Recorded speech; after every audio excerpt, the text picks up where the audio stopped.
ফরিদপুর জেলার সদরপুর উপজেলার সদরপুর ইউনিয়নের ৭.৫ রশি বাজারের ২০০ বছরের বেশি অধিক রেন্ড্রি গাছটি শত শত শতাব্দীর কালের ইতিহাসের বিবর্তনের ধারায় আজও সাক্ষী হয়ে আছে নীরবে। বিশেষ করে কালবৈশাখী ঝড়ের ছোবলে এ পর্যন্ত কাউকে ক্ষতিগ্রস্ত করেনি রেন্ড্রি গাছটি।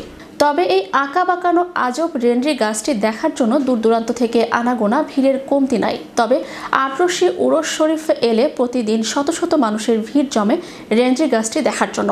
এখনও মানুষ চলাফেরার পথে পাশে রেন্ড্রি গাছটি জীবন প্রসঙ্গে আয়ুকাল সম্পর্কে ইতিহাস জানতে চায়। অনেকের কাছে বড় হবার ও বয়সের কৌতূহল জাগে। তবে সৎ মা নয়, আপন মায়ের মতো দরদি হয়ে ছায়া দিয়ে আপন করে রেখেছে ৭.৫ রশি বাজারের দোকানদারগুলোকে। তবে জানা গেছে কয়েকবার গাছটি কাটার উদ্যোগ নিলেও শেষ পর্যন্ত কাটা হয়নি। গাছটির রূপকথার গল্পের কাহিনী জড়িয়ে আছে হাজার মানুষের কাছে। জল্পনা কল্পনার সীমানায় অজানা কথা, অজানা তথ্য জানতে মানুষের রূপকথার কাহিনীর মতো ছড়িয়ে আছে গ্রামগঞ্জের বিভিন্ন প্রান্তরে। এখনও শত শত লোক ভিড় জমায় গাছটি দেখার জন্য। বৃদ্ধ মানুষ তার গায়ের চামড়া ভাঁজ দেখে বোঝা যায় তার বয়স হয়েছে, কিন্তু গাছটি দেখলে বোঝা যায় তারও বয়স হয়েছে। গাছের বাখলাগুলো ছাপ পড়ে গেছে। সদরপুর উপজেলার এরকম রেন্ড্রি গাছ দেখতে আর আছে কিনা কারো জানা নেই। গাছটি প্রায় ৩০ ফুটের মতো বড় হবে। আঁকাবাঁকা ছড়ানো ছিটানো ডালপালায় ঘিরে আছে বাজারের চারিদিকে। মায়াময় এই পৃথিবীতে আপন করে রেখেছে বাজারের মানুষগুলোকে। এই রেন্ড্রি গাছটি ইতিহাসের কালের সাক্ষী হয়ে শত শত বছর পার করে যাবে। গাছটি ধরে রাখবে পুরনো দিনের স্মৃতি। গাছটির বের আপনার 50 ফুট হবে। হুজুর বাড়ির লোক আসে, তারাই বেশি আসে গাছ দেখতে। দূরদূরান্ত থেকে বহু লোক এই জায়গা দেখতে আসে। ধরেন 200 বছর হবে।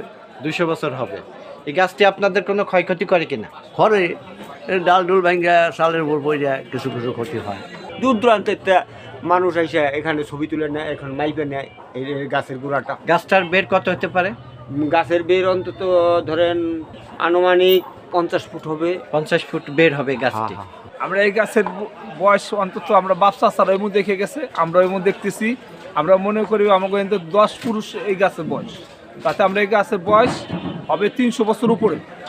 তাতে আমরা এই গাছের তলে আমরা এখন দোকানদারি করে অনেক ঠান্ডা, অনেক আমাদের ভালো লাগে। অনেক দেশ বিদেশের লোকজন এসে এই গাছটা অনেক এসে দেখে।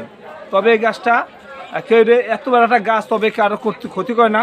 এই গাছে একটা ডাল পড়লেও একজন লোক পাশ দিয়ে গেলে তার পাশে পড়ে, কিন্তু তার গায়ে কোনো ডালটা পড়ে না। আমাদের 14 রশি বাজারে এই রেন্ডি গাছটা আজ থেকে মুরব্বীদের মুখে শোনা, মোটামুটি 200-র উপরে হলো এই গাছের বয়স। আমরাও ছোটোকালে এমনই দেখতেছি। আমার নানারাও ইয়ে দেখে গেছে, আমার দাদারাও ইয়ে দেখে গেছে।